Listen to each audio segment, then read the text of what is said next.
From real voices to synthesized reporting, this is Neural Newscast, where AI meets journalism. Broadcasting from the Neural Newscast newsroom, I'm Andrew Lindbeck.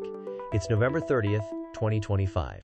Stay tuned to NNC for unbiased daily news summaries. Subscribe and explore our archives at nnewscast.com. This is Neural Newscast. What's happening in government today? Israeli media report Prime Minister Benjamin Netanyahu is seeking a presidential pardon while standing trial. A move stirring fierce debate at home and abroad. Cassandra Joyce has more on this. Israeli outlets report Prime Minister Benjamin Netanyahu has asked President Isaac Herzog for a pardon as he stands trial in 3 corruption cases. Netanyahu denies wrongdoing in alleged bribery, fraud, and breach of trust. Legal scholars say Herzog's clemency power is clear under Israeli law, but such a move for a sitting prime minister would be rare. Supporters argue a pardon could provide stability in wartime and curb what they call politicized prosecutions. Critics, including opposition lawmakers and some jurists, warn it would undermine the rule of law and set a damaging precedent. Herzog has not announced a decision. This is Cassandra Joyce for Neural Newscast. A global perspective on today's events.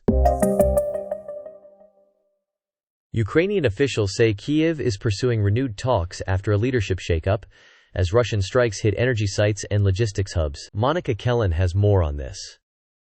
Ukrainian officials say they're reopening talks to end the war, while President Volodymyr Zelensky reshuffles senior aides and security leaders to streamline decisions. His office says the push comes as Russian missiles and drones target power and transport nodes across the country.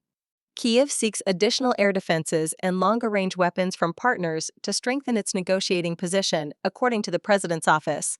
The Kremlin says any settlement must reflect what it calls realities on the ground. European governments are watching as winter testing of power grids nears. The outcome will shape conditions for civilians and troops in the coming months. This is Monica Kellen for Neural Newscast. Indonesia's disaster agency says torrential rains have triggered floods and landslides, cutting off communities and sending emergency crews racing. Turning to Laura Navarro for details. Indonesia's National Disaster Management Agency says days of heavy rain unleashed floods and landslides on Sumatra and Java, damaging homes and roads and leaving people unaccounted for. Rescuers are moving by boat to reach isolated villages, the agency says.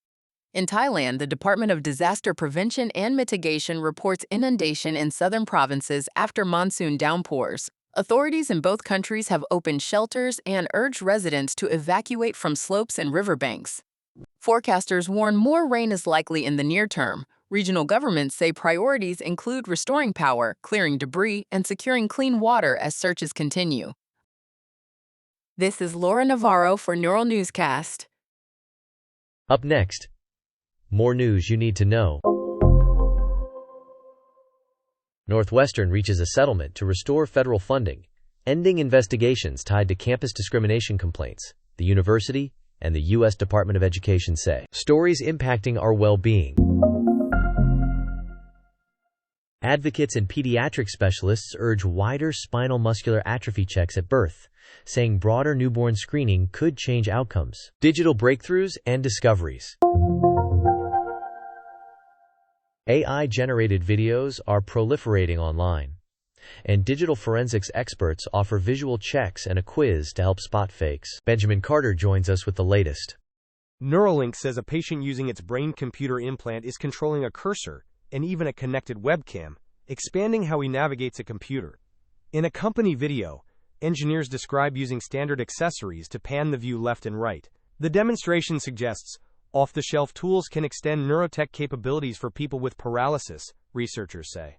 Independent experts caution that peer-reviewed evidence and long-term safety data remain limited. This is Benjamin Carter for Neural Newscast. Now let's explore environmental stories.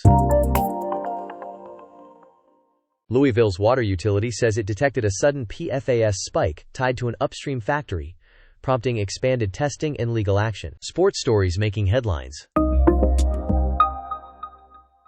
For Week 13, odds makers and analytics sites project Justin Jefferson to exceed his receiving yards line on Sunday. That's the news shaping our world today. For expanded coverage and real-time updates, explore neuralnewscast.com and subscribe to stay ahead of the headlines. I'm Andrew Lindbeck. Thanks for being with us. Thanks for listening to Neural Newscast. Stay informed, stay curious, find our full archive at neuralnewscast.com. Neural Newscast integrates real and AI-generated voices to facilitate efficient, high-quality news production. Developed by human experts, our AI-generated content undergoes rigorous fact-checking and human review before publication. While we strive for accuracy and neutrality, AI-generated content may occasionally contain errors. We encourage listeners to verify crucial details from reliable sources. For more on our AI transparency practices, visit newscast.com.